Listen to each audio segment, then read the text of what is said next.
ಇದು ನನಗೆ ಎರಡನೇ ಜನ್ಮ. I was born again. Yes, you heard it correctly. 2 years back ನನಗೆ ತುಂಬಾ ಹೆಲ್ತ್ ಇಶ್ಯೂ ಸ್ಟಾರ್ಟ್ ಆಗಿತ್ತು. ಸಿವಿಯರ್ ಹೆಡ್ಏಕು, BP ಕಂಟ್ರೋಲಲ್ಲಿ ಇರ್ತಿರ್ಲಿಲ್ಲ. ಹೀಗೆ ಹಲವಾರು ಸಮಸ್ಯೆಗಳು ಸ್ಟಾರ್ಟ್ ಆಗಿ ಕನ್ಸಲ್ಟೇಷನ್ಗೆ ಅಂತ ಹೋದಾಗ ಸ್ಕ್ಯಾನ್ ಮಾಡಿಸ್ಬೇಕು ಅಂತ ಹೇಳಿದ್ರು. ಬ್ರೈನ್ ನ ಸ್ಕ್ಯಾನ್ ಮಾಡಿಸಿದಾಗ ನನಗೆ ಟ್ರೇಸ್ ಆಗಿದ್ದು ಮಲ್ಟಿಪಲ್ ಅನ್ಯೂರಿಸಮ್. ಅನ್ಯೂರಿಸಮ್ ಅಂದ್ರೆ ಏನು ಅಂತ ನೀವು ಗೂಗಲ್ ಅಲ್ಲಿ ಚೆಕ್ ಮಾಡಿದ್ರೆ ನಿಮಗೆ ಗೊತ್ತಾಗುತ್ತೆ ಡೀಟೇಲ್ಸ್.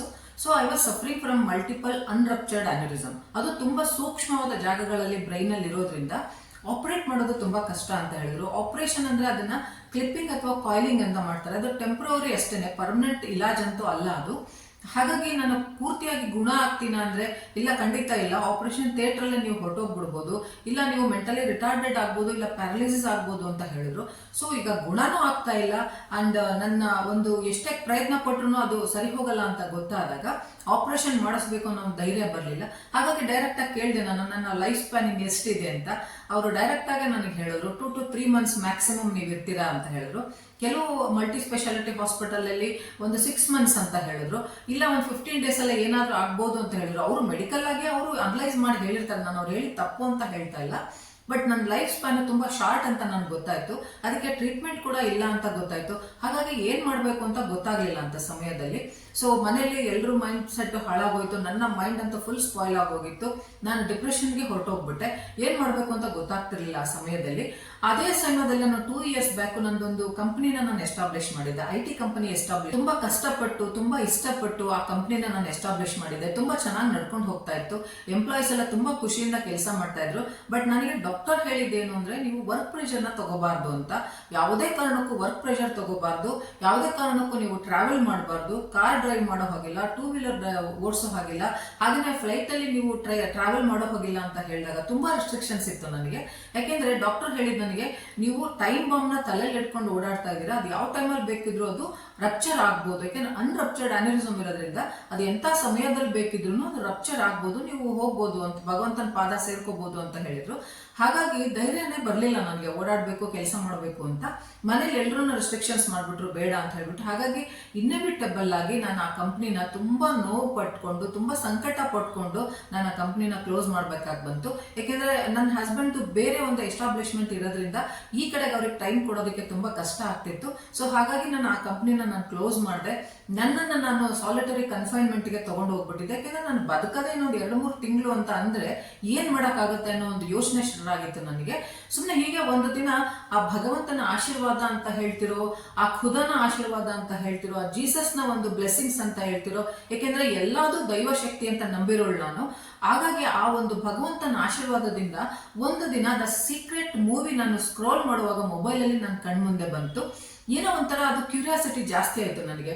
ನೋಡೋಣ ಅಂತ ಹೇಳ್ಬಿಟ್ಟು ಆ ಮೂವಿನ ಫುಲ್ ನೋಡಿದಾಗ ಅದರಲ್ಲಿ ನನಗೆ ಗೊತ್ತಾಗಿದ್ದು ಎಂತೆಂಥ ದೊಡ್ಡ ದೊಡ್ಡ ಕಾಯಿಲೆಗಳಿಂದ ಗುಣ ಆಗಿದ್ದಾರೆ ಲಾ ಆಫ್ ಅಟ್ರಾಕ್ಷನ್ ಮತ್ತೆ ಮ್ಯಾನಿಫೆಸ್ಟೇಷನ್ ಅಪ್ಲೈ ಮಾಡಿಕೊಂಡು ಅಂತ. ಆವಾಗ ನನಗೆ ನನ್ನ ಲೈಫಲ್ಲಿ ಕೂಡ ಎಲ್ಲೋ ಒಂದು ಆಶಾಕಿರಣ, ಬದುಕಬಹುದೇನೋ ಅನ್ನೋ ಒಂದು ಚಿಕ್ಕ ಆಶಾಕಿರಣ ಸ್ಟಾರ್ಟ್ ಆಯ್ತು. ಯಾಕೆಂದ್ರೆ ಅಷ್ಟಷ್ಟು ದೊಡ್ಡ ದೊಡ್ಡ ಮಾರಕವಾದ ಕಾಯಿಲೆಗಳನ್ನ ಗುಣಪಡಿಸ್ಕೊಂಡಿರುವಾಗ ನಾನು ಯಾಕೆ ಒಂದು ಪ್ರಯತ್ನ ಮಾಡಬಾರ್ದು? ಯಾಕೆಂದ್ರೆ ಡಾಕ್ಟರ್ ನಾವು ಹೇಳೋದನ್ನ ಎಷ್ಟೋ ಸತಿ ಮೂವಿಗಳಲ್ಲಿ ಅಥವಾ ನಿಜ ಜೀವನದಲ್ಲೇ ನೋಡಿರ್ತೀವಿ. ನಮ್ಮ ಪ್ರಯತ್ನ ನಾವು ಮಾಡಿದೀವಿ, ಇನ್ನೆಲ್ಲ ಭಗವಂತನ ಮೇಲೆ ಬಿಟ್ಟಿದ್ದು ಅಂತ.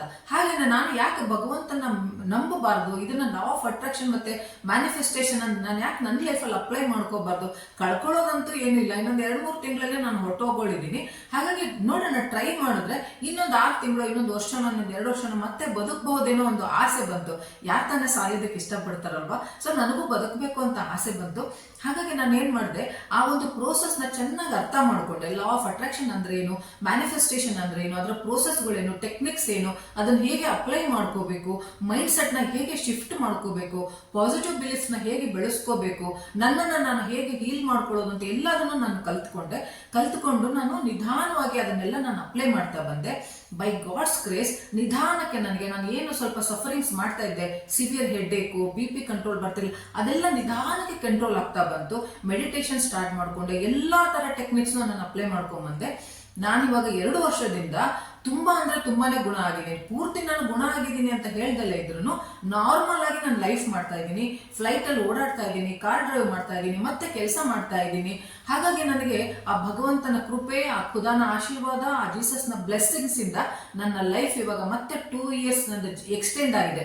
3 months ಅಲ್ಲಿ ಹೋಗ್ತೀನಿ ಅಂತ ಅನ್ಕೊಂಡಿದ್ದಳು, ಈಗ 2 years ಇಂದ ಮತ್ತೆ ನಾನು ಬದುಕ್ತಾ ಇದ್ದೀನಿ. ಅದನ್ನು ಒಂದು ಯೂಟ್ಯೂಬ್ ಚಾನೆಲ್ ಕೂಡ ನಾನು ಮಾಡಿದ್ದೆ, ಮೋಟಿವೇಶನಲ್ ಮೆಟ್ರೋ ಕನ್ನಡ ಅಂತ. ಮಾನಿಟೈಸೇಷನ್ ಎಲ್ಲ ಆಗಿತ್ತು, ತುಂಬಾ ಚೆನ್ನಾಗಿ ನಡೀತಾ ಇತ್ತು.